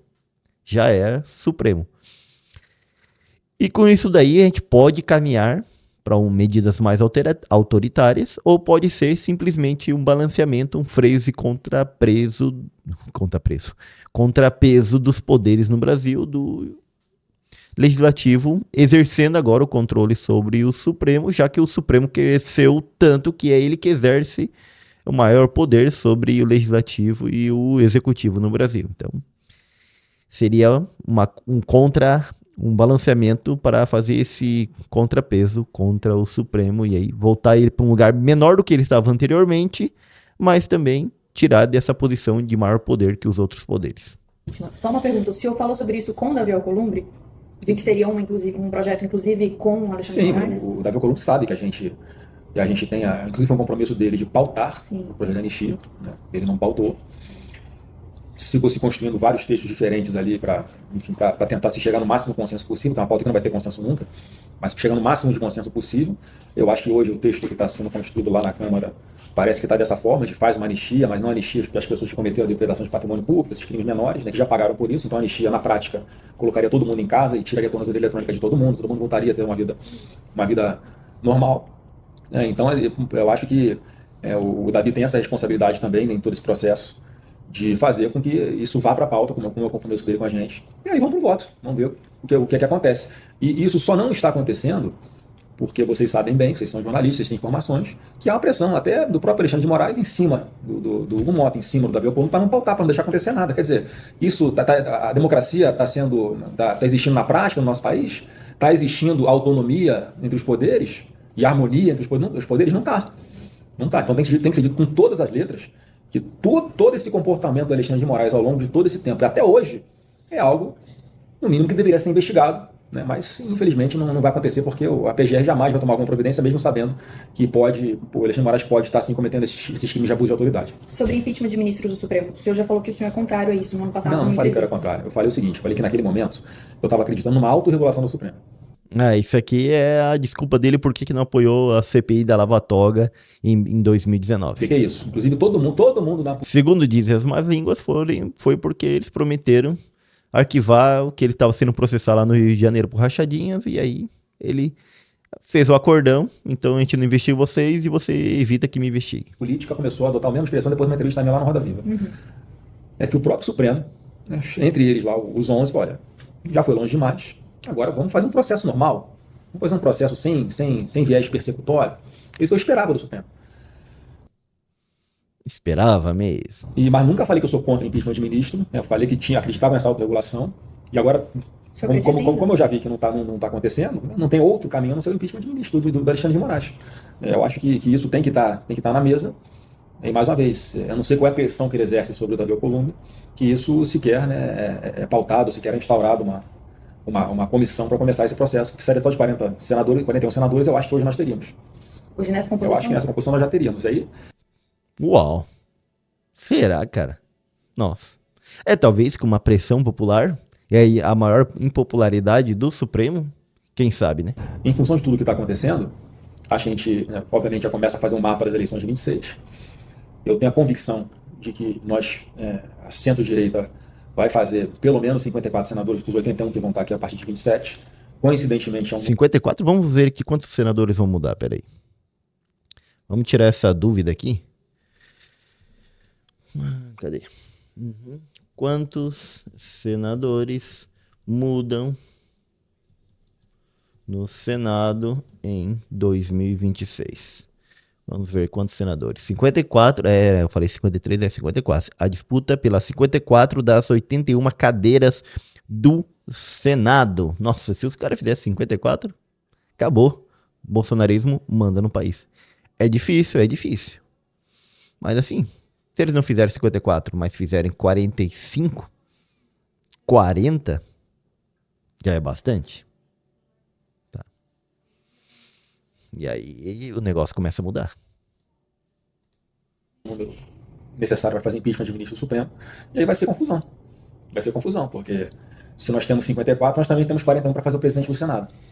E se nós fizermos o presidente do Senado, obviamente vai ser alguém que defenda essa pauta de corrigir essa injustiça que a Alexandre de Moraes está promovendo contra o presidente Bolsonaro, de fazer se cumprir a lei de impeachment, né, que diz lá que o ministro do Supremo não pode ter atuação política partidária, não pode, não pode ele ser claramente impedido para julgar uma causa e tá julgando. É constrangedor ver o Alexandre de Moraes questionando ali as pessoas que estão sendo ouvidas, e elas trazem relatos que implicam, que dizem respeito diretamente ao Alexandre de Moraes. É isso aqui, eu já vi várias explicações de vários juristas dizendo que ele não está impedido, porque o juiz, isso tecnicamente, então alguém que comete algum crime poderia fazer algo contra o juiz só para não ser julgado pelo aquele juiz, tudo. Mas eu não sei, aqui no caso do Xandão, realmente eu acho que esse argumento aqui dos Bolsonaro vale de que ele não devia ser quem está julgando, devia pegar outra pessoa do Supremo para julgar e ele ficar lá de fora, no máximo desse um voto na questão no plenário, mas nem isso, na verdade ele não poderia estar envolvido nesse processo. Eu acredito realmente que aqui, nesse ponto, eles têm razão. É que em tese ele seria vítima. Além de toda a interferência que ele já fez na investigação, ele escolheu quem é seu, o Alexandre de Moraes escolheu quem são os investigados, o Alexandre de Moraes escolheu quem são os investigadores, o Alexandre de Moraes, em vários momentos, alijou o Ministério Público de participar do processo, depois ele esquentava, né, ele regularizava ouvindo o Ministério Público depois que ele já tinha feito o que ele queria. Ele mandava relatórios feitos pela Polícia Federal voltarem porque não estava gostando do relatório. Ele era a suposta vítima e ele está julgando. E tinha um carinha que trabalhava com o Moraes, um outro juiz lá, um era assessor do Moraes, quem ia entregar tudo, mas voltou atrás com medo do Moraes. Esse relato que seria interessante de ver. Democracia é essa, isso não existe. Então, mais uma vez, é constrangedor quando as pessoas estão ali, né, sendo interrogadas e ele está ali, parece que se defendendo. Quando ele tinha que ser uma pessoa isenta para julgar. Então, assim, é tão lógico isso, é tão óbvio isso, que você vai juntando as peças do quebra-cabeça e, obviamente, conduzem para que o Bolsonaro, obviamente, está sendo vítima de um processo injusto de perseguição e que não tem nada de isento. Um indulto, enfim, uma anistia, um indulto ao presidente Jair Bolsonaro seria uma condição para o apoio dele ao candidato da direita de 2026? Além disso, muito além disso, né? Tarcísio. Isso aqui é que vai ser interessante, porque qualquer um que ganhe para presidente, Tarcísio, Michele, ou outro nome aí, Eduardo Bolsonaro, não sei, que ganhe para presidente, terá que dar um indulto. Mas aí, o que vai acontecer se o Supremo cancelar, dizer que é inconstitucional? Eu acho que a condição para o Bolsonaro apoiar, se não tiver uma anistia, por isso estou falando, que a anistia é o remédio, é a saída honrosa para todo mundo, neste momento ainda dá para fazer. Porque, vamos supor, aconteceu essa maluquice aí de condenar o Bolsonaro. Ele está inelegível, não vai disputar a eleição, ele vai ter que apoiar alguém. Ele não só vai querer apoiar alguém, né, ou que banque a anistia, ou que banque um indulto, como você falou, não sei qual seria o instrumento, né, a ser utilizado, mas que eles fossem cumpridos. Porque a gente tem que fazer uma análise de cenário também, que numa hipótese do presidente da República dar um indulto para o Bolsonaro, o PT vai entrar com um habeas corpus aqui no Supremo e é inconstitucional esse indulto, como o Supremo já fez. Então vai ter que ser alguém na presidência da República que tenha um comprometimento, eu não sei de que forma, de que isso seja cumprido. Mas como? Porque Aí eu tô te falando, é uma hipótese muito ruim, porque a gente está falando de possibilidade de força, de uso da força. A gente está falando de possibilidade de interferência direta entre os poderes. É tudo que ninguém quer. E eu não estou falando aqui, pelo amor de Deus, não estou fazendo tom de ameaça, eu estou fazendo uma análise de cenário, que é algo real que pode acontecer ou não pode. O Bolsonaro apoia alguém, esse candidato se elege, dá um indulto ou faz a composição aqui com o Congresso Nacional para aprovar uma anistia, 2, 3 meses isso está concretizado, aí vem o Supremo falando inconstitucional, volta todo mundo para a cadeia. Não dá. Isso não dá. Certamente o candidato que o presidente Bolsonaro vai apoiar vai ter que ter esse compromisso, sim. Isso já está sendo conversado com Caraca, compromisso de fazer alguma coisa caso o Supremo anule o indulto, a graça, o que for lá, a anistia que o presidente faça sozinho ou junto com o Congresso. Ou seja, praticamente ele está dizendo que quem for candidato apoiado por Bolsonaro vai ter que se comprometer em fazer algo fora da Constituição. Dar um golpe de Estado, caso seja necessário. Né? Ele deu um negocinho aqui pro Xandão ir atrás dele também.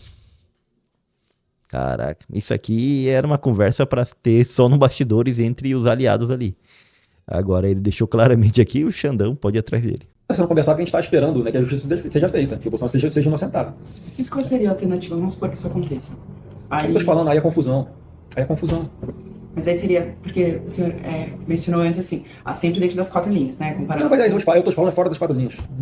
Ó, fora das 4 linhas, tá dizendo bem claramente. O cara vai ter que dar um golpe. Porque aí não tem Xandão. mais remédio que exista para você fazer uma pessoa insana como Alexandre de Moraes voltar para a normalidade, voltar a ser um juiz. E não achar que é o dono do Brasil, que tem a própria lei, o próprio Código Penal dele, que tem a própria Constituição dele. Então, o que eu estou falando é isso. Vai chegar num ponto que isso pode vir a acontecer no É, isso aqui seria o caos no Brasil, hein?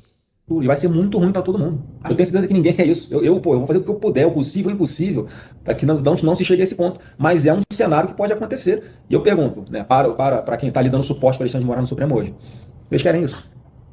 Eu acho que não também. Então, assim, somos pessoas civilizadas, que conversamos, temos que em algum momento Será que são tão civilizados aqui, hein?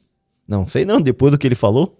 Não sei se ele é tão civilizado assim. acreditar na palavra um do outro e fazer com que a legislação seja cumprida nem o Bolsonaro e nem essas centenas aí que já foram vítimas de Alexandre de Moraes continuem sofrendo uma perseguição sem fim como essa, né, e sem limite.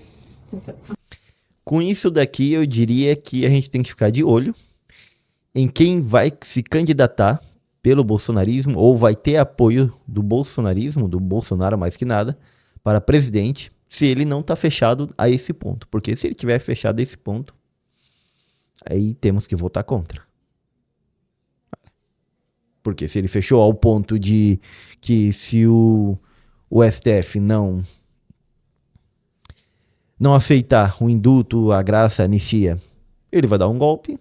A gente tá botando alguém no poder que tá com o propósito de dar o golpe, caso seja necessário. E talvez alguém que já esteja no poder com esse propósito nem precise que o STF faça nada, né? Já deu um golpe. Caraca.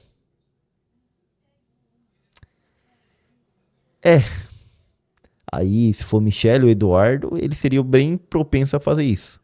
Se for o Tarcísio, não sei. Talvez sim, talvez não, mas não sei, já ficou preocupante. Teria que ser, talvez, um Caiado, um Ratinho Júnior. Já Ratinho Júnior, eu acho que ele não faria uma coisa dessa. O Zema é meio louquinho na cabeça, também não sei.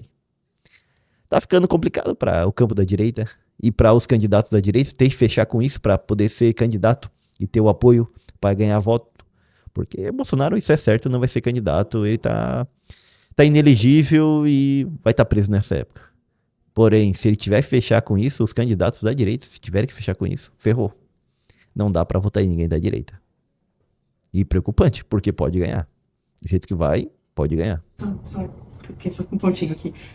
Então, assim, o que o senhor está falando se ele recebesse o indulto de um presidente eleito e o Supremo, que seria um mecanismo legal, cancelasse o indulto, aí sim o senhor acha que teria fora das 4 linhas, então aí sim seria um golpe, aí, nesse caso. Assim, aí vai ter que acontecer alguma coisa, porque certamente, se você está vendo que a Constituição não está sendo respeitada por quem deveria protegê-la e cumpri-la, a gente está falando de uma ditadura. Se você está falando de uma ditadura, aí qualquer coisa está valendo, é igual guerra.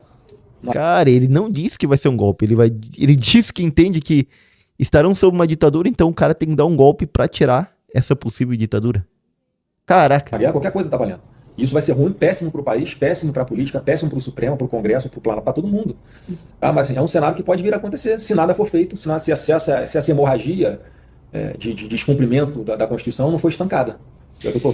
Eu acho que ele deixou bem claro aqui. Nossa, passou uma moto aqui. Não sei se vocês ouviram. Mas o que ficou bem claro aqui é o seguinte. Tô aqui atuando como porta-voz do Bolsonaro e do bolsonarismo para dizer bem claramente para o STF. Vão prender, né? Vão prender o Bolsonaro, vão prender meu pai. Beleza. Mas a gente vai elevar a tensão dessa prisão e o risco de você fazer essa prisão e de não diminuir a pena de todo mundo, inclusive do Bolsonaro. Principalmente, na verdade. É praticamente isso que ele está dizendo. O bolsonarismo redobrou a aposta. Vocês vão, a gente vai também. A gente não vai deixar isso acontecer sem acontecer nada. Vendo que assim, está acontecendo. Então, obviamente, que o presidente, na hora de escolher um candidato, como a sua pergunta, ele vai levar em consideração isso. Agora, se compromete em fazer o quê? Não sei. Não sei, mas alguém que tenha disposição, né, de alguma... Peraí, que minha cadeira aqui, tem hora que ela começa a baixar sozinha do nada. Cadê? Tá velhinha, mas dá pro gasto ainda. Começou a baixar aqui sozinho do nada. Ah, não, né? Vamos lá. Espero que não abaixe de novo. Vai. Continuando. Uma forma, fazer com que o Supremo respeite os demais poderes. Fazer com que o Alexandre de Moraes não continue sendo o dono dos votos de outros ministros lá, como parece que acontece. É só isso que Mas aí o que você está pedindo não é um candidato que possa afrontar o Supremo? é um candidato que possa resgatar a democracia. Aí vai depender do ponto de vista, tá vendo? Um Porque candidato que possa sair das 4 linhas da Constituição, que seja disposto a brigar por isso. eu acho que sim. Eu acho que sim, porque não tem outro caminho. É isso que o senhor O que eu tô falando- o que eu estou falando é isso, que se continuasse nessa toada, da forma como o Alexandre de Moraes está conduzindo e manipulando os demais membros do Supremo, o Brasil não vai estar numa democracia. Não vai estar, porque é uma interferência direta de um poder no outro. A competência exclusiva para dar um indulto é do presidente da República. Tá? E só esse precedente só mudou por causa do Daniel Silveira. Os bolsonaristas aqui já construíram uma narrativa, uma outra parte, uma outra versão da história, que é de que o Supremo está tomando poder no Brasil, está transformando o Brasil numa ditadura, e se isso acontecer, vai ser preciso ser feito outra coisa, que também não é dentro da Constituição, para resgatar a democracia no Brasil ou trabalhar contra essa ditadura. E olha, a minha cadeira vai baixando, ó, a altura da minha boca do microfone aqui, ó. Ah, baixei de vez. Pronto, baixei. Agora vamos ver se levanta e ela para de baixar. Tem hora aqui também. Uma hora tem que comprar uma cadeira nova. Mas ainda não sobrou dinheiro. Então, vamos continuar. Vamos lá. Vamos ver agora. Agora eu baixei de vez e subi tudo. Vamos ver de novo. Porque era o Daniel Silveira, porque o presidente era o Bolsonaro. Olha como é que ele foi provocado, né? Isso aí, assim, está escrito na Constituição. Atribuição exclusiva do presidente da República. Aí inventam-se teses, né? Porque isso aqui não pode, porque a Constituição diz que esse tipo de crime não pode, não sei o quê. Assim, tudo tem uma tese, né, para dar embasamento, ainda que frágil, do que eles querem fazer já no final. Então, assim, é um processo que está invertido. Você não analisa um processo e as provas para tomar uma decisão. Você toma uma decisão e você forja. Você constrói as provas que você quer para depois justificar aquela sua decisão. Isso está longe de ser uma democracia. Isso acontece na Coreia do Norte. Isso acontece na justiça da Venezuela. E eu acho que ninguém quer se comparar aqui à Venezuela, né? O nosso país tão grande como é. E assim, todos nós querendo a democracia, isso não dá para defender que uma coisa democrática esteja sendo feita. Então, assim, do meu ponto de vista, eu vou fazer de tudo o que tiver ao meu alcance para que não chegue a esse ponto. Agora, é uma análise de cenário que tem que ser levada em consideração na hora de tomar decisões agora. Porque não dá, ninguém aguenta mais ser tão perseguido e ter seus direitos tão desrespeitados, né, como está acontecendo até agora. Senador, quem que teria esse perfil hoje no cenário que a gente tem? Não sei também. O Tarcísio, por exemplo, ele é criticado por uma ala dos aliados do presidente como uma pessoa que Olha, é muito ninguém vai assumir muito. isso. Quem vai assumir que eu sou candidato que eu sou candidato que vai fazer isso ou fazer aquilo? Ninguém vai assumir isso. Então não adianta ficar especulando nomes aqui. Até que, porque assumir isso poderia ser tirado da corrida presidencial. Mas possivelmente é o que ele está falando, que os carinhas vão ter que fechar para ser candidato. Mas assim, eu acho que vai A cadeira continua baixando. Eu vou deixar baixar tudo, tá?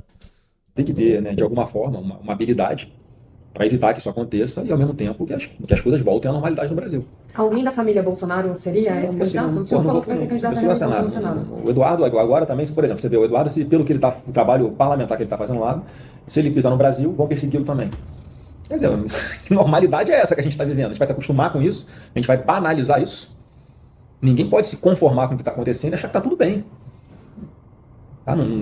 E, mais uma vez, eu vou fazer o que tiver ao meu alcance. Né, sempre fui ponte, eu sempre fui de construção. Eu estou usando esse espaço aqui agora, não é para ameaçar ninguém, é para causar uma reflexão. E eu estou disposto aqui de ser um canal aberto para pensar junto o que dá para fazer. E eu estou insistindo que o caminho, a saída honrosa para todo mundo é a anistia. Porque a anistia feita pelo Congresso Nacional, que está dentro das suas atribuições, não está afrontando o Supremo, não está afrontando o Alexandre de Moraes. Esse é um instrumento constitucional, político, e que já serviu dezenas de vezes na nossa história para pacificar o país. Então, quem quer pacificar o país, defende a anistia. Quem não quer pacificar o país e continuar dando all-in toda hora, dobrando a aposta, e querer mais confusão para mostrar que eu que mando, né, não posso nem falar que é a linguagem, numa roda de meninos que nós falaríamos, quem é que faz alguma coisa de quem manda em tudo. Ah, não, que ele fez isso. É isso. É quem coloca na mesa, né? Que o preço da nossa democracia é esse, é mostrar que o orgulho dele, que a vaidade dele, que a vontade que ele vale mais do que os outros, todo mundo cala a boca, acabou eu que mando. Então, assim, eu acho que a democracia já pagou um preço muito alto Olha a altura que eu já tô. Vocês estão vendo assim, baixando. por não ter um comprovantezinho impresso do lado da urna eletrônica. Se tivesse isso, não tinha confusão nenhuma. Não tinha ninguém discutindo 8 de janeiro, não tinha Olha, ele tá dizendo, se tivesse tido o voto impresso, que foi votado antes, isso aqui não tinha acontecido. Eu tenho minhas dúvidas, mas... ninguém discutindo o resultado da eleição, não tinha ninguém suspeitando de urna eletrônica, não tinha nada. O senhor falou, né? O senhor é candidato à reeleição pelo Rio. Certo? Está Certo. imutável. É imutável. O nome do senhor surgiu como algumas. Eu fico, né, lisonjeado aí, mas eu tô feliz aqui onde eu tô. Eu acho que No caso que elas estão querendo ver que, tipo, que ele não vai ser candidato a presidente. É isso. Praticamente tá dizendo isso. Não vou ser candidato a presidente, se for vai ser meu irmão ou outra pessoa, mas eu vou ser candidato a ser reeleito pelo Senado no Rio de Janeiro. Possivelmente vai ser reeleito para mais 8 anos. eu sou importante aqui onde eu tô. Eu gosto do trabalho que eu faço. Acho que eu levo bons resultados, né, pro meu estado. Né, e mais uma vez, eu vou até o fim. Eu acredito que o presidente Bolsonaro vai poder registrar sua candidatura e ser candidato, porque as Pronto. duas condições de inelegibilidade Já que vai ficar baixo, vamos baixar o resto que falta. Pronto. Arrumei aqui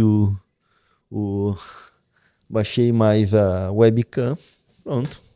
Agora sim. Não preciso ficar baixando e levantando a cadeira. Aí fica numa altura boa. Ué? Cadê o som? Ah, tá. Eu sei o que eu fiz. Claro, né? Vamos lá, continuando. Vamos faltar só 22 minutos. Eu vou ver se a entrevista completa é interessante. Ele diz muita coisa, que tem muita informação da atuação do bolsonarismo e tudo isso para as próximas eleições. Agora, eu acho que vale a pena, tá? Quem quer entender um pouco mais da política tem que ouvir o que diz os políticos, né? E de cada lado. Então, sem preconceito. Vamos lá. simples, né? E essa criminal que eles estão querendo agora é todo esse contexto. Voltar um pouquinho ali. Eu acredito que o presidente Bolsonaro vai poder registrar sua candidatura e ser candidato, porque as duas condições. Peraí, Eu fico, né, lisonjeado aí. Eu tô feliz aqui onde eu tô. Eu acho que eu sou importante aqui onde eu tô. Eu gosto do trabalho que eu faço. Acho que eu levo bons resultados, né, pro meu estado. Né, e mais uma vez, eu vou até o fim. Eu acredito que o presidente Bolsonaro vai poder registrar sua candidatura e ser candidato, porque as Os caras estão apostando nisso aí que o Bolsonaro vai ser candidato, mas ele já está inelegível. Ele está adotando a estratégia do Lula de ir até o final dizendo eu sou candidato, daí agora, quando ele vê que não dá mesmo, daí no último momento, antes que passe o período eleitoral para registrar certinho, daí ele vai lá e bota alguém? Vai ser essa a estratégia? duas condições de inelegibilidade que ele tem hoje são muito frágeis, fragilíssimas, né? Se for essa a estratégia, o Tarcísio vai cair fora logo antes, porque daí ele, para ser candidato, ele precisa se licenciar do governo de São Paulo, para competir outro cargo que não é o governo de São Paulo, ele precisa se licenciar, então, deixar o governo. Então, possivelmente ele não vai ser candidato, se eles forem levar isso até o fim.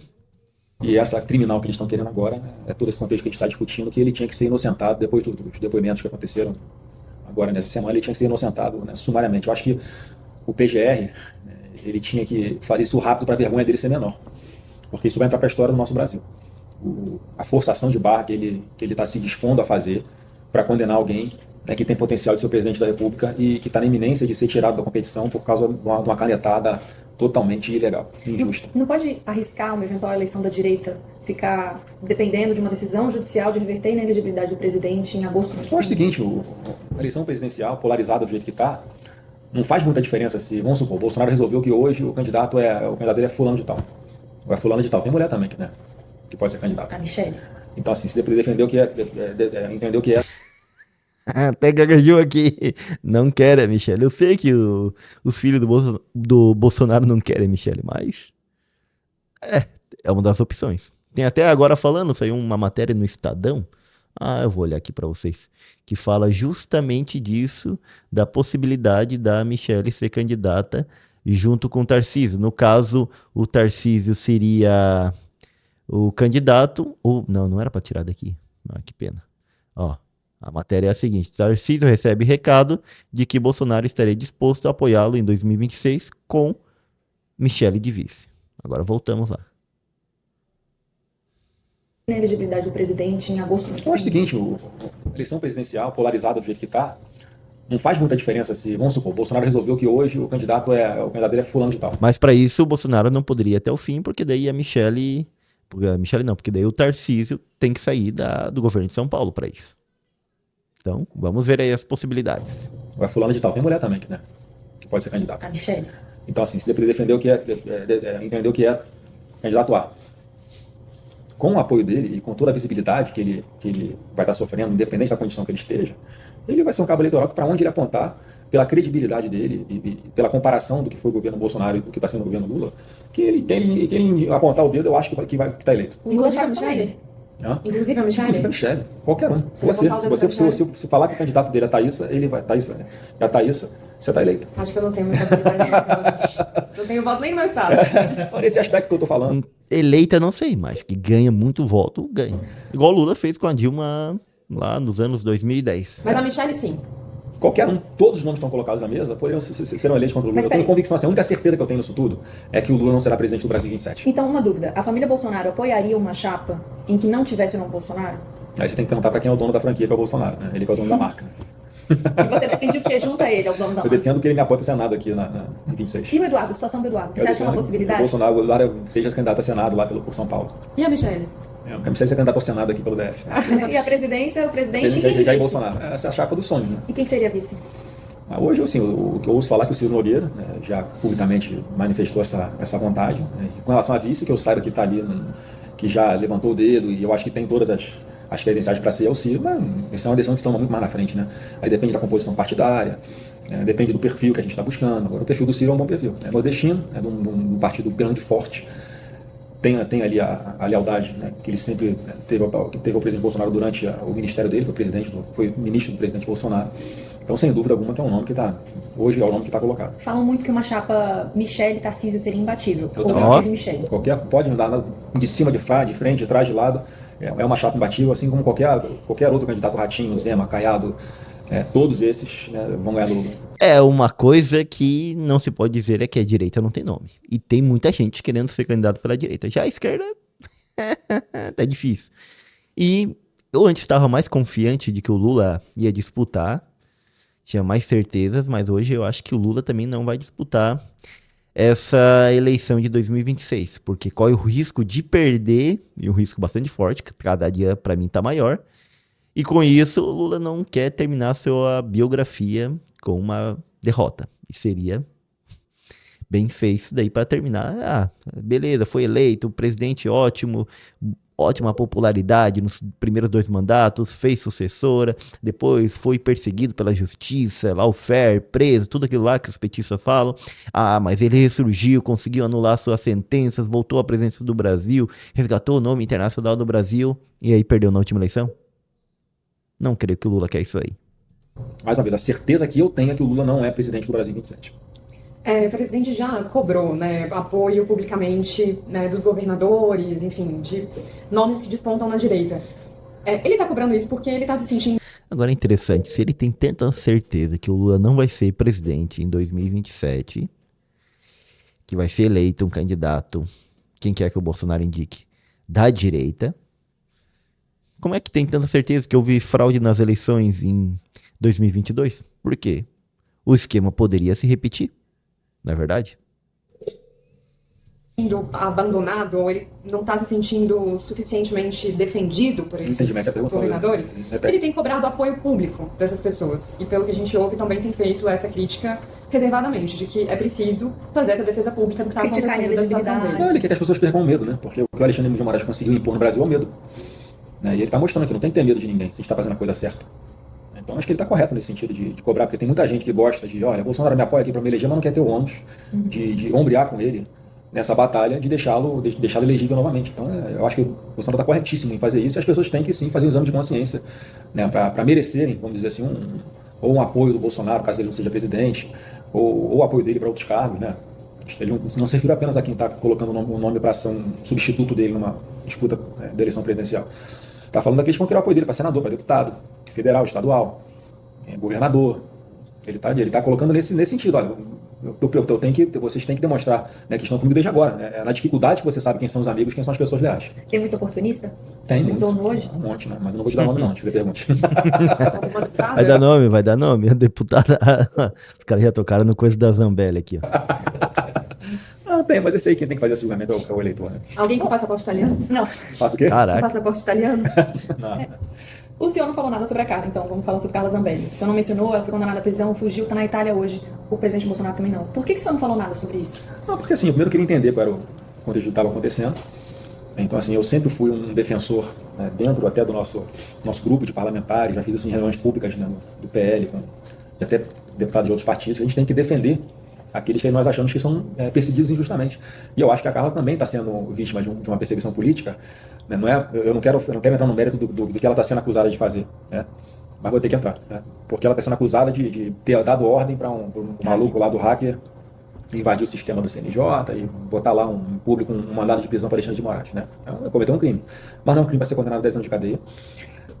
A única coisa que está servindo para condenar a Carla é a palavra do hacker lá, e alguma outra coisa, aqueles encontros que eles tiveram, quer dizer, nada que comprove que a Carla deu esse comando, que a Carla tinha, né, um domínio sobre o cara para ele fazer isso, ou se o cara não fez para provar que ele tinha competência e capacidade técnica para fazer determinada invasão, ele podia estar querendo se vender. Então, assim, a condenação dela, especificamente, é uma pena tão alta ainda, é algo questionável. E, mais uma vez, a velocidade com que ela é condenada e a negativa rápida dos recursos que ela vai impetrando é mais sinalizador de que ela não respondeu um processo criminal normal. Então, a saída que resta, para quem já não tem mais a quem recorrer aqui, até por fadiga, não do que é produzido no processo, por fadiga de tentar ali fazer com que quem está julgando volte a ser um juiz, por não acreditar mais nisso, um caminho que tem é buscar um asilo político em outro lugar. Então, acho que ela fez, não vou condená-la por isso, eu compreendo o que ela está fazendo, e eu acho que, mais uma vez, a gente volta à pauta de anistia, porque é o que vai fazer com que isso tudo volte à normalidade. Mas o caso da Carla não entraria na anistia, né? Eu não sei como está a redação lá, porque ela também está nesse processo de tentativa de Os caras não estão muito afim de livrar a Carla, não, hein? eu acho, né? Esse negócio de invasão do hacker lá está nesse contexto de criar algo para causar uma animosidade no Brasil, alguma instabilidade, né? Enfim, e alguma coisa maluca seja feita, né? Eu acho que, no primeiro momento, eu acho que pegaria, mas assim, eu acho que não tem que ter mais essa preocupação que tem hoje de um parlamentar, quando vai fazer um discurso na tribuna, ou quando vai dar uma entrevista, ter a preocupação se o Alexandre de Moraes vai instalar um inquérito para persegui-lo. Não pode o presidente Bolsonaro falar que está ajudando financeiramente um filho nos Estados Unidos que está sem salário, né, porque está de licença, e isso virar um inquérito. Meu Deus do céu. Não dá para se conformar que isso é normal. É muito evidente, tem que ser assim. Ou a má fé de não reconhecer que nós não estamos numa democracia plena, né, ou é muito burro, ou não enxerga, ou não quer enxergar. Então, todo esse cenário que eu estou dizendo ainda dá tempo de a gente construir alguma coisa com a anistia que volte à normalidade. Tirando isso, eu assim, só vejo confusão pela frente, né, e vai ser muito ruim para o país e ainda pior para a nossa democracia. Você acha que ela tem sido oportunista de comparar a situação dela do Eduardo? Eu não digo oportunista, mas é uma comparação natural que o Cão vai fazer, né? O Eduardo sai, é óbvio que são circunstâncias diferentes, completamente diferentes, mas assim, a comparação natural que haja, não vejo oportunismo da parte dela, não. Eu vejo mais uma pessoa aí que está num nível de descrença das instituições brasileiras, um nível até de desespero, eu acho, do que vai fazer da vida, porque ela não merece estar presa, não merece essa condenação que ela tomou, ela, obviamente, uma condenação injusta. Então está no papel dela de buscar um outro país onde ela entenda que a democracia seja respeitada e onde esse país, a autoridade desse país, possam dar um asilo político para ela, e ela comprovando, né, no meu ponto de vista tem fundamento, ela comprovando que está sendo uma perseguida política aqui no Brasil. Como eu acho que o Eduardo, nesse momento, também faz parte dessa perseguição, né, porque a gente tem que sempre contextualizar. Ele vai para os Estados Unidos de férias com a família, ele resolve ficar lá por causa de um pedido de um parlamentar do PT para a apreensão do passaporte dele. Você vê, como é que você fala que não tem um viés político nisso tudo? O parlamentar do PT entra com um pedido lá para o Alexandre de Moraes reter o passaporte do Eduardo Bolsonaro, razões completamente esdrúxulas.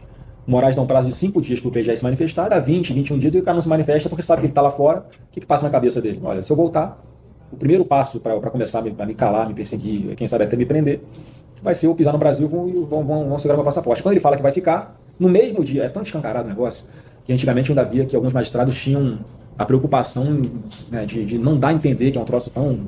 uma perseguição tão direta. Então, no mesmo dia que ele anuncia que vai ficar nos Estados Unidos, o Gonê opina pela contrário à retenção do passaporte, e algumas horas depois o Alexandre de Moraes vai também dar uma decisão, né, confirmando o parecer do Ministério Público. Então, todo esse cenário, né, que a gente vai pintando é muito ruim. Então, até quem está assistindo essa entrevista... Cadê aqui? Então, para mim, tá claro que eles querem que saiba que foram eles mesmos. Não querem fazer de forma indireta. Vai ler a entrevista, eu faço apelo aqui que leu na íntegra, para entender todo o contexto que a gente está conversando, para não pensar um próximo que tem algo. No caso, em vez de ler, saiu na Folha de São Paulo, mas a gente está vendo na íntegra, que é bem mais interessante. O Bolsonaro quer que o candidato a presidente, se não for o Bolsonaro, peite o Supremo, prenda ministro, não estou falando isso. Não tá falando isso? Não falou isso? É o contrário. Eu estou falando que tem condições hoje de se construir essa anistia para que não precise, em algum momento, esse tipo de cenário ser cogitado. Mas que será cogitado se não der a anistia. Uma última pergunta, posso já ir para o COAF? Queria perguntar sobre o COAF para o senhor. O DG da PF está tentando emplacar o SAD, o diretor SAD. COAF. No COAF. É onde pegaram a rachadinha dele, né? O senhor vê alguma resistência a isso? O que o senhor acha desse nome? Mas o que o diretor da Polícia Federal quer fazer no COAF? Ele quer usar o COAF para investigar ilegalmente as pessoas? Já está errado o caminho. É que quem nomeia o presidente do COAF hoje é o presidente do Banco Central. Já que o presidente Bolsonaro tirou o COAF do Ministério da Justiça e botou sob competência do Banco Central, está lá no guarda-chuva, na hierarquia do Banco Central.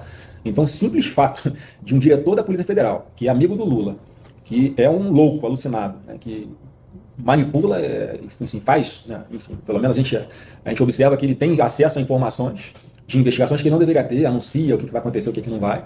Isso no governo Bolsonaro era uma caos. Mas também tinha esse acesso à investigação e um monte de coisa. Anunciava que ia acontecer também. Era uma tsunami, como é que pode? O diretor da Polícia Federal tratar de investigação que está em curso, mas ele faz com uma naturalidade. Né? A gente não vê a mesma apetite, a mesma velocidade dele na hora de instaurar inquéritos contra alguém que seja viés de esquerda, alguém que seja aliado do Lula. Contra parlamentares que são de oposição, o negócio corre frouxo por qualquer motivo é instaurado inquérito. Não simples fato desse cara querer indicar um nome para ser presidente do COAF já é a prova para mim de que está errado. Que ele não está bem intencionado, que ele quer usar esse órgão para poder fazer o que não deve estar fora da lei. Então, acho que vejo com muita preocupação um diretor da Polícia Federal querer indicar o presidente do COAF. Só uma coisa, também um assunto muito importante que vão cobrar se a gente não te perguntar. INSS. A gente viu um rombo agora, um escândalo de fraude gigantesco no INSS. Vamos então considerar que essa brecha foi aberta em 2001. Essa brecha... Mudaram a câmera aqui. Parece que mudaram a câmera, né? Isso não foi... 2003, agora não lembro agora o ano exatamente, é 2001, 2003. Tudo bem. Ou a mudaram de lugar. No começo do século começou esse escândalo. Isso não foi interrompido no governo Bolsonaro, na visão do senhor, no INSS. Foi interrompido. Por quê? Houve uma tentativa, aí sim, tem uma tentativa de interromper, né? Primeiro que foi o governo Bolsonaro que, pela primeira vez, tentou inverter essa lógica de desconto automático, inverter a lógica de sentido. Olha, o aposentado tem que manifestar que ele quer, que ele aceita ter esse desconto. E aí foi a batalha que aqui no Congresso que vocês já analisaram, né? O PT aqui defendendo fervorosamente, né, que a situação continuasse como antes. E houve ali durante o governo Bolsonaro, não teve um crescimento absurdo. Às vezes eu acho que os partidos só são contra algumas coisas porque não é o partido deles que está propondo. Tinha fiscalizações, não zerou, obviamente, o que hoje a gente vê que é um escândalo, mas o presidente tentou, de todas as formas, não só com esse mecanismo, mas com fiscalizações, evitar que isso acontecesse. O fato é que, em 2023, a explosão que houve no governo Lula, obviamente mostram que foi nesse governo, os sindicatos, né, que as associações que foram beneficiadas, algumas delas foram criadas em 2022, já esperando que em 2023 o Lula fosse presidente, para poder participar disso aí. Ninguém sem consciência pode achar que o presidente Bolsonaro deixa rolar uma coisa como essa para beneficiar um sindicato que tem o irmão do Lula como dono. Parece muito óbvio isso aí. Por isso que é importante ter essa CPMI. Boa, jogou bem aqui. Mas é claro que não beneficiou só sindicatos, né? Beneficiou milhares de sindicatos e associações. Para se investigar isso tudo e principalmente para devolver o dinheiro para esses aposentados.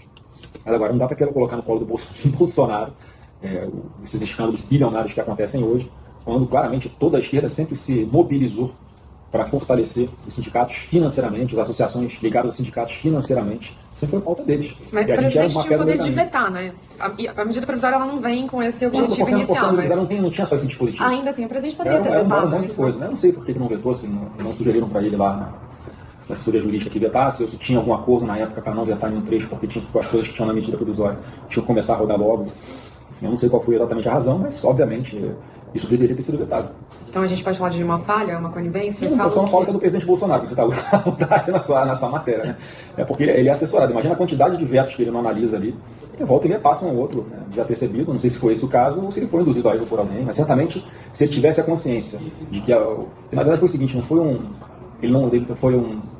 a forma como aconteceu aqui, a possibilidade disso ser novamente aplicado, esse desconto automático voltar a valer, na verdade tinha na medida provisória. O relator aqui apresenta uma emenda uma emenda que excluiu esse dispositivo. Então eu não sei nem se tinha como ele vetar isso. Não, aí depois Porque isso chega volta. um texto para ele que não tem isso no texto. Depois isso voltou e eles não, né? O Congresso fez uma discussão de, beleza, não vai valer agora para 2021, vai valer para daqui um ano, Foi um acordo que foi feito, da pandemia. um acordo que foi feito Então, não por isso, foi feito, você explicou o contexto de pandemia, foi feito para poder salvar a outra parte toda aqui e aprovar as outras coisas importantes que também tinham na medida provisória, inclusive mais instrumentos de fiscalização. Então não dá para querer acusar o presidente Bolsonaro de ter algum tipo de conluio com essa pauta. Ele tentou, se esforçou para criar mecanismos de fiscalização, inverter essa lógica de que, na verdade, quem tem que fazer o pedir desconto é o suposto beneficiário, se ele não quiser não faz, mas o que o Lula fez foi o seguinte, automático, quem quiser que pague o desconto, que entre, pega uma fila no meio da rua aí, nem o meio digital ele disponibiliza para poder a pessoa solicitar o cancelamento. Então a CPMI vai ser importante para esclarecer isso aqui, não tem nenhuma dúvida, e várias pessoas aí ligadas ao governo Lula que se beneficiaram desse esquema de corrupção. fechou? Encerramos? Pode parar? Oi? Eu fico meio... Vou só fazer um... Fale. Porque, enfim, o senhor falou várias vezes no começo da entrevista de que, e é um argumento que tem sido levado pela oposição, defendido, né, de que houve uma depredação de patrimônio. As pessoas já pagaram o preço além do que se fosse condenado a pena máxima. 3 anos. Porque fica parecendo que é um banco às vezes, sabe? Mas olha só, a gente está buscando aqui Depredou um isonomia. banco e depredou o palácio. Não, mas você está buscando isonomia com o que já foi feito pelo PT aqui, lá atrás. Você conhece alguém que foi preso porque tocou fogo nos ministérios aqui em Brasília, do MST? Os caras entraram aqui no Congresso, quebraram o Congresso inteiro, tentaram invadir o Supremo. E não foi dado o mesmo tratamento. Eu também acho isso aí. Essa parte eu concordo com ele. Já aconteceu isso, e acontece nas assembleias estaduais, com várias greves, protestos e também já aconteceu ali no Congresso por outros membros, outras vezes, e ninguém deu nada assim grave. É isso que eu estou falando. O esforço, toda essa mobilização para tirar o Bolsonaro, né, a pena de morte política dele, o custo está sendo esse. Não há margem para você negociar nada e as coisas vão escalonando. Não tem jeito. É uma consequência. A história mostra isso. Enquanto não tiver uma anistia, as coisas vão se agravando. O Palácio foi invadido no governo Dilma, né? Foi no governo Dilma. Quebraram aqui o plenário inteiro da Câmara e do Senado também, né? Mas o pedido naquele momento era tanto passe livre, depois teve aquela manifestação violenta com prejuízo para o Itamaraty, que era teto de gastos. E qual que é o pedido agora? Fala aí. Qual era a pauta? As pessoas estavam com Essa pauta? cartazes pedindo uma intervenção das Forças Armadas. Pauta Pedindo não um é essa. golpe. Não pedindo um golpe. Pelo amor de Deus. Isso aí nunca foi levado a sério. Qual era a pauta? Ninguém sabe, porque não tinha liderança. A liderança tem que verbalizar, olha, nós estamos aqui protestando, estamos aqui acampados na frente do quartel, porque a gente quer essa pauta. Tanto não tinha liderança, não tinha organização, qual era a pauta? A pauta é que a imprensa colocava, né? Que se com uma coisa consensuada pela mídia, principalmente, que aquela lá era a pauta para tirar o Lula do governo, para não aceitar o resultado da eleição. As pessoas estavam indignadas, estavam protestando, porque todo esse contexto que a gente conversou aqui, com qualquer pessoa, vocês vão convir, qualquer pessoa pode ficar indignada com a forma como foi conduzido o processo eleitoral. Mas o eleitor do Bolsonaro, que foi tirado da cadeira, foi vítima disso tudo também. Eu estou te falando, um esforço que continua sendo feito para anular o Bolsonaro da vida pública, o preço é muito alto, porque está sendo feito às custas de atropelar a Constituição, às custas de atropelar o devido processo legal. Tudo isso que está acontecendo aí é uma farsa sem tamanho esse processo. É só para falar que está cumprindo tabela. Mais uma vez, a sentença está pronta. Aí você faz um processo, né, você busca as provas ali para justificar a sua sentença. Isso não existe em um país democrático. Por mais que eu acredite que o Bolsonaro realmente iniciou essa tentativa de golpe, o que ele fala que é a continuação, também estou de acordo. Todo mundo já sabe que vai ser condenado, é preenchimento de tabela. Um país democrático, primeiro, a gente não vai achar de ser suspeito para julgar esse negócio. Concorda? Qualquer pessoa com 2 neurônios vai saber que realmente não tinha que estar julgando isso. É interessante que se o Alexandre tivesse sido afastado, não pudesse participar em nada desse julgamento, tivesse sendo feito pelo plenário, talvez a gente acreditasse um pouco mais na imparcialidade do STF e mesmo se o Bolsonaro fosse condenado, a gente muito mais pessoas acreditassem, realmente ele tentou, fez aquela iniciativa, tudo, e o STF atuou de maneira certa. Mas do jeito que está sendo feito também, está complicado. Segundo, não tinha estar no Supremo. Eles mudaram, o Supremo mudou toda a sua jurisprudência para segurar o Bolsonaro no Supremo. É uma coisa pessoal, entende? Então por isso que eu falo que a Carla Zambelli, você não pode querer condenar ela nesse contexto tudo que está acontecendo, porque ela também se sente uma vítima disso. Alguém que ela correu atrás do cara lá com arma, né?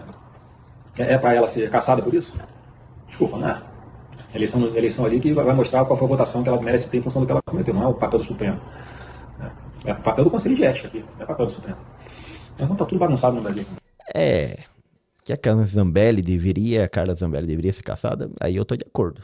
Mas não pelo Supremo. O Conselho devia caçar ela, porque apontar uma arma contra alguém, assim, do nada, ou por pouca coisa, como foi ali, também não. Então, por isso que eu estou insistindo, que a única saída honrosa que tem para todo mundo, para todo esse contexto, é uma anistia, que aí acalma os ânimos. Olha, daqui para frente todo mundo sabe o que pode, o que não pode, qual é o limite. Né? Olha quantos recursos o Lula não fez no Supremo, até chegar a um cenário político, que eles, olha, Bolsonaro está muito perigoso, vamos botar o Lula de volta aqui, que ele é muito capaz, né, de derrotar o Bolsonaro. E vamos fazer uma força aqui para ajudar o Lula. E na realidade é essa. Até o momento eu não acredito que o Bolsonaro fique preso mais do que 1 ano e meio, tá? Vai ser preso, mas mais do que 1 ano e meio. E se não for na sede de Polícia Federal, no quartel, também. Ou até uma prisão domiciliar. Mas eu acredito que vai ser mais no quartel e 1 ano e meio. Pronto. Essa foi a entrevista completa do Flávio Bolsonaro à Folha de São Paulo.